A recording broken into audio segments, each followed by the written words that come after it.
जय जगन्नाथ बंधुगण आपण माने समस्त को यही नुआ भिडियो स्वागत। वास्तुशास्त्र रे नुआ वर्ष 2025 आरंभ रे घर को आनंतु बास यही खास जिनिस वर्ष जांक हेबो धनर वर्षा।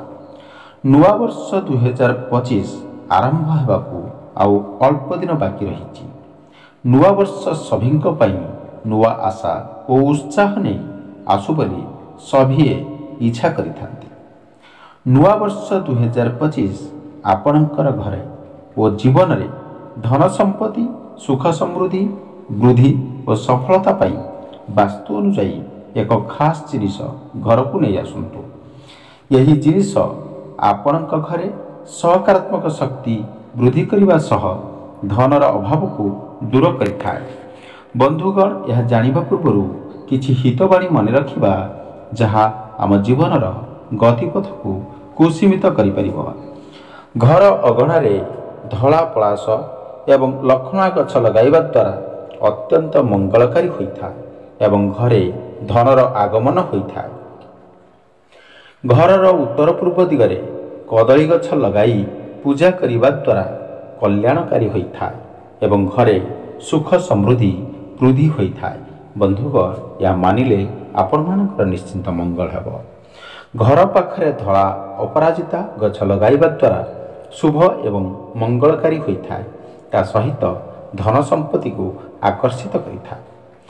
घर ड्राइंग रूम रे दुईटी माछर चित्र लगाइबा द्वारा अत्यंत शुभ होइथाए एवं चाकरी रे पदोन्नति हेबा सहित अर्थर आगमन होइथाए।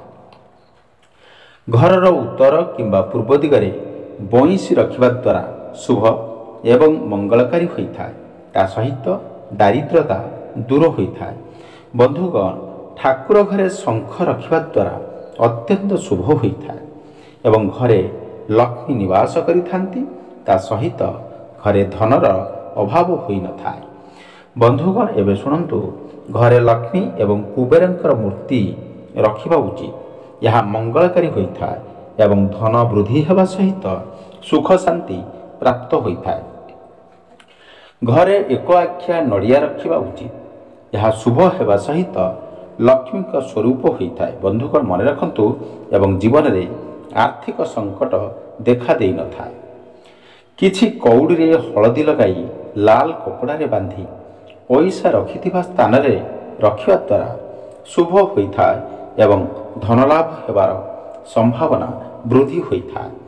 बंधुगण कलश को सुख समृद्धिर प्रतीक कहा जाइथाए एवं घरर ईशान्य कोणरे अष्टदल पद्म अंकन करी ता उपरे कलश रखिबा द्वारा मंगलकारी होइथाए। रोषेई घरे माता अन्नपूर्णांकर चित्र लगाइबा उचित। ता सहित फल एवं पनीपरिबा चित्र लगाइबा द्वारा घरे अभाव दूर होइथाए। बंधुगण यह करंतु आपण मानकर मंगल हेब। घरर रोषेई घरे बसी भोजन करबा उचित। मन रखंतु यह शुभ होइथाए। ता सहित राहु एवं केतु ग्रहंकर खराब प्रभाव पड़ि न थाए। घरर उत्तर किंबा पूर्व दिगरे घंटा लगाइबा उचित। यह शुभ एवं मंगलकारी हेबा सहित आर्थिक उन्नति होइथाए। घरर दक्षिण दिगरे केबे भी घड़ी लगाइबा उचित नहीं। यह अशुभ होइथाए एवं घरर मुख्य लोकंक स्वास्थ्य खराब हेबा सहित उन्नति रे बाधा प्राप्त होइथाए। जदि बहुत परिश्रम करिबा परे भी परिश्रमर फल मिलु न थाए तेबे खंडिए धला कपड़ा रे किछि चाउल एवं गोटिए गुआ बांधी कौनसी मंदिर रे रखिबा द्वारा मंगलकारी होइथाए। मन रखतु दर्शक बंधु घरे केबे भी बुढ़ियाणी बसा हेबा उचित नुहे। यह अशुभ होइथाए एवं आर्थिक स्थिति खराब हेबा सहित उन्नति रे बाधा प्राप्त होइथाए। घरे बुढ़ियाणी जाल रहिथिले धार्मिक कार्य रे लाभ प्राप्त होई न थाए एवं परिवार लोकंक भितरे संपर्क खराब होइथाए।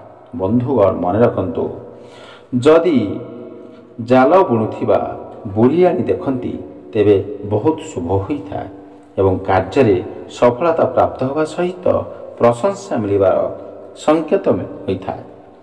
ଯଦି ନିଜର ଆର୍ଥିକ ସ୍ଥିତିରେ ସୁଧାର ଆଣିବାକୁ ଚାହୁଁଥାନ୍ତି ତେବେ ଘରର ଉତ୍ତର ଦିଗରେ ଥିବା କାନ୍ଥରେ ସବୁଜ ରଙ୍ଗ କରିବା ଉଚିତ।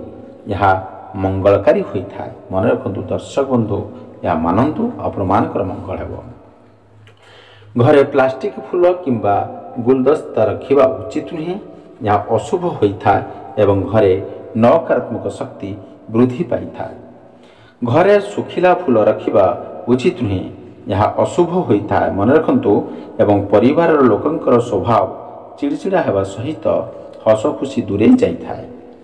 କେବେ ବି ଅନ୍ୟ କାହାର ଘଡ଼ି ମାଗି ନିଜେ ବ୍ୟବହାର କରିବା ଉଚିତ ନୁହେଁ। ଏହା ଅମଙ୍ଗଳକାରୀ ହୋଇଥାଏ ଏବଂ ତାଙ୍କର ଖରାପ ସମୟ ଭୋଗିବାକୁ ପଡ଼ିପାରେ। ଅନ୍ୟ ଲୋକଙ୍କର ମୁଦି କେବେ ବି ମାଗିକରି ପିନ୍ଧିବା ଉଚିତ ନୁହେଁ। ମନେ ରଖନ୍ତୁ ଏହା ଅଶୁଭ ହୋଇଥାଏ ଏବଂ କୌଣସି ସମସ୍ୟା ଦେଖାଦେବାର ସମ୍ଭାବନା ରହିଥାଏ। ଅନ୍ୟ କାହାର ବସ୍ତ୍ର କେବେ ବି ମାଗିକରି ପିନ୍ଧିବା ଉଚିତ ନୁହେଁ। ଏହା ଅଶୁଭ ହୋଇଥାଏ ଏବଂ ଦୁର୍ଭାଗ୍ୟ ଦେଖାଦେବା ସହିତ ସ୍ୱାସ୍ଥ୍ୟର ସମସ୍ୟା ଦେଖାଦେଇଥାଏ। ଅନ୍ୟ କାହାର ଜୋତା କିମ୍ବା ଚପଲ ପିନ୍ଧିବା ଉଚିତ ନୁହେଁ। ଏହାଦ୍ୱାରା ଦାରିଦ୍ର୍ୟତା ଦେଖାଦେବାର ସମ୍ଭାବନା ରହିଥାଏ ଏବଂ ଅନ୍ୟ ଲୋକଙ୍କର ସମସ୍ୟା ନିଜକୁ ଭୋଗିବାକୁ ପଡ଼ିଥାଏ। ଅନ୍ୟ କାହାର ପେନ୍ କିମ୍ବା ପେନସିଲ୍ ଯଦି ବ୍ୟବହାର କରୁଥାନ୍ତି ତେବେ ତାକୁ ନିଶ୍ଚିତ ରୂପେ ଫେରାଇବା ଉଚିତ। ଏହାଦ୍ୱାରା ଆର୍ଥିକ ହାନି ହେବାର ସମ୍ଭାବନା ରହିଥାଏ। ବନ୍ଧୁଗଣ, ଏବେ ଶୁଣନ୍ତୁ, ଅନ୍ୟ ଲୋକଙ୍କର ଶେଯରେ କେବେ ବି ଶୋଇବା ଉଚିତ ନୁହେଁ। ଏହା ଅମଙ୍ଗଳକାରୀ ହୋଇଥାଏ ଏବଂ ଅର୍ଥର ଅଭାବ ଦେଖାଦେବା ସହିତ କୌଣସି ସମସ୍ୟା ଦେଖାଦିଏ। ବନ୍ଧୁଗଣ, ମନେ ରଖନ୍ତୁ, ରବିବାର ଦିନ ହାଲକା ଗୋଲାପୀ, ନାରଙ୍ଗୀ, ଲାଲ କିମ୍ବା ସୁନେଲି ରଙ୍ଗର ବସ୍ତ୍ର ପିନ୍ଧିବା ଦ୍ୱାରା ସୂର୍ଯ୍ୟଦେବଙ୍କର ଆଶୀର୍ବାଦ ପ୍ରାପ୍ତ ହୋଇଥାଏ ଏବଂ ଆତ୍ମବିଶ୍ୱାସ ବୃଦ୍ଧି ହୋଇଥାଏ। ସୋମବାର ଦିନ ଧଳା, ଘିଅ ରଙ୍ଗ, ରୂପେଲି କିମ୍ବା ଫିକା ରଙ୍ଗର ବସ୍ତ୍ର ପିନ୍ଧିବା ଦ୍ୱାରା ଶୁଭ ହୋଇଥାଏ ଏବଂ ସୁଖ ଶାନ୍ତି ପ୍ରାପ୍ତ ହୋଇଥାଏ। ମଙ୍ଗଳବାର ଦିନ କମଳା ରଙ୍ଗର କିମ୍ବା ଲାଲ ରଙ୍ଗର ବସ୍ତ୍ର ପିନ୍ଧିବା ଦ୍ୱାରା ଶୁଭ ହୋଇଥାଏ ଏବଂ ଉତ୍ସାହର ସହିତ ଏବଂ ସାହସ ମଧ୍ୟ ବୃଦ୍ଧି ପାଇଥାଏ। ବୁଧବାର ଦିନ ମନେ ରଖନ୍ତୁ, ସବୁଜ ରଙ୍ଗର ବସ୍ତ୍ର ପରିଧାନ କରିବା ଦ୍ୱାରା ଶୁଭ ହୋଇଥାଏ ଏବଂ ଗଣେଶଙ୍କର ଆଶୀର୍ବାଦ ପ୍ରାପ୍ତ ହେବା ସହିତ ବୃଦ୍ଧି ଏବଂ ଜ୍ଞାନ ପ୍ରାପ୍ତ ହୋଇଥାଏ। ଗୁରୁବାର ଦିନ ହଳଦିଆ ବସ୍ତ୍ର ପିନ୍ଧିବା ଦ୍ୱାରା ମଙ୍ଗଳକାରୀ ହୋଇଥାଏ ଏବଂ ସୁଖ ସମୃଦ୍ଧି ପ୍ରାପ୍ତ ହେବା ସହିତ ଭାଗ୍ୟ ଏବଂ ଆୟୁ ବୃଦ୍ଧି ହୋଇଥାଏ। ବନ୍ଧୁଗଣ, ଏପର୍ଯ୍ୟନ୍ତ ଯଦି ଭିଡ଼ିଓକୁ ଲାଇକ୍ କରିନାହାନ୍ତି ପ୍ଲିଜ୍ ଭିଡ଼ିଓକୁ ଲାଇକ୍ କରିଦିଅନ୍ତୁ ଏବଂ ଚ୍ୟାନେଲରେ ନୂଆ ଥିଲେ ଚ୍ୟାନେଲକୁ ସବସ୍କ୍ରାଇବ୍ କରି ରଖନ୍ତୁ। ଶୁକ୍ରବାର ଦିନ ଧଳା, ଗୋଲାପୀ କିମ୍ବା ବେରଙ୍ଗୀ ବସ୍ତ୍ର ପିନ୍ଧିବା ଦ୍ୱାରା ଶୁଭ ହୋଇଥାଏ ଏବଂ ଧନ ବୃଦ୍ଧି ହେବା ସହିତ ସୁଖ ସମୃଦ୍ଧି ପ୍ରାପ୍ତ ହୋଇଥାଏ। ଶନିବାର ଦିନ କଳା, ନୀଳ କିମ୍ବା ବାଇଗଣୀ ରଙ୍ଗର ବସ୍ତ୍ର ପିନ୍ଧିବା ଦ୍ୱାରା ଶୁଭ ହୋଇଥାଏ ଏବଂ ଆପଣଙ୍କର ଆତ୍ମବିଶ୍ୱାସ ସହିତ ସାହସ ବୃଦ୍ଧି ହୋଇଥାଏ। ନାରୀ ବା କୁମାରୀମାନଙ୍କ ସହିତ କଥା ହେଲାବେଳେ ମନେ ରଖନ୍ତୁ, ସେମାନଙ୍କ ପାଦକୁ ଚାହିଁ କଥା ହେବା ଉଚିତ। ଏହା ମଙ୍ଗଳକାରୀ ହୋଇଥାଏ। ବନ୍ଧୁଗଣ, ଏବେ ମନେ ରଖନ୍ତୁ, ନୂଆ ବର୍ଷରେ କେଉଁ ଗୋଟିଏ ଜିନିଷ ଆଣିବା ଦ୍ୱାରା ବର୍ଷ ସାରା ସୁଖ ସୌଭାଗ୍ୟର ବର୍ଷ ହୋଇଥାଏ ଏବଂ ଘରକୁ ଧନର ଆଗମନ ହୋଇଥାଏ। ବନ୍ଧୁଗଣ, ଏବେ ଶୁଣନ୍ତୁ, ନୂଆବର୍ଷ ଆରମ୍ଭ ହେବା ପୂର୍ବରୁ କିମ୍ବା ଏହି ଦିନ ଘରକୁ ଏକ କାମଧେନୁ ଗାଈର ମୂର୍ତ୍ତି ନେଇ ଆସନ୍ତୁ। ଗୋମାତାଙ୍କର ଧନ ଓ ସମୃଦ୍ଧିର ପ୍ରତୀକ ବୋଲି କୁହାଯାଏ। ଗୋମାତାଙ୍କ ସହ ମା ଲକ୍ଷ୍ମୀଙ୍କର ଆଶୀର୍ବାଦ ଜଡ଼ିତ ହୋଇଥାଏ। ଏହାଦ୍ୱାରା ମା ଲକ୍ଷ୍ମୀଙ୍କର ବିଶେଷ କୃପା ଆଶୀର୍ବାଦ ମିଳିବା ସହ କଦାପି ଧନର ଅଭାବ ହୋଇନଥାଏ। ଘରେ ଆର୍ଥିକ ସ୍ଥିତି ମଜବୁତ ହୋଇଥାଏ। ବନ୍ଧୁଗଣ, ଘରେ ସୁଖ ଶାନ୍ତିର ବାତାବରଣ ରହିଥାଏ। ଧନର ବୃଦ୍ଧି ହୋଇଥାଏ। ଘରୁ ନକାରାତ୍ମକ ଶକ୍ତି ଓ ବାସ୍ତୁଦୋଷ ଦୂର ହୋଇଥାଏ। ଧନର ଆଗମନ ହୋଇଥାଏ। ବନ୍ଧୁଗଣ, ମନେ ରଖନ୍ତୁ, କାମଧେନୁ ଗାଈର ମୂର୍ତ୍ତିକୁ ରଖିବା ଦ୍ୱାରା ସବୁଠାରୁ ଶୁଭ ସ୍ଥାନ ହେଉଛି ପଶ୍ଚିମ କିମ୍ବା ଉତ୍ତର ଦିଗ ବୋଲି କୁହାଯାଏ। ପଶ୍ଚିମ ଉତ୍ତର ଦିଗରେ ରଖିଲେ କାମଧେନୁ ଗାଈକୁ ଏବଂ ତାର ମୂର୍ତ୍ତିକୁ ଆପଣଙ୍କର ଧନର ବର୍ଷା ହେବ। ବାସ୍ତୁ ଅନୁଯାୟୀ ଏହି ସ୍ଥାନ ଶୁଭ। ଏହାଦ୍ୱାରା ମା ଲକ୍ଷ୍ମୀଙ୍କର ବିଶେଷ କୃପା ଆଶୀର୍ବାଦ ମିଳିବା ସହ କଦାପି ଧନର ଅଭାବ ହୋଇନଥାଏ। ଘରେ ଆର୍ଥିକ ସ୍ଥିତି ମଜବୁତ ହୋଇଥାଏ। ଘରେ ସୁଖ ଶାନ୍ତିର ବାତାବରଣ ରହିଥାଏ। ଧନ ବୃଦ୍ଧି ହୋଇଥାଏ। ଘରୁ ନକାରାତ୍ମକ ଶକ୍ତି ଓ ବାସ୍ତୁଦୋଷ ଦୂର ହୋଇଥାଏ ଏବଂ ଧନର ଆଗମନ ହୋଇଥାଏ। ବନ୍ଧୁଗଣ, ଆପଣମାନଙ୍କୁ ଏତିକି କହି ରହୁଛି।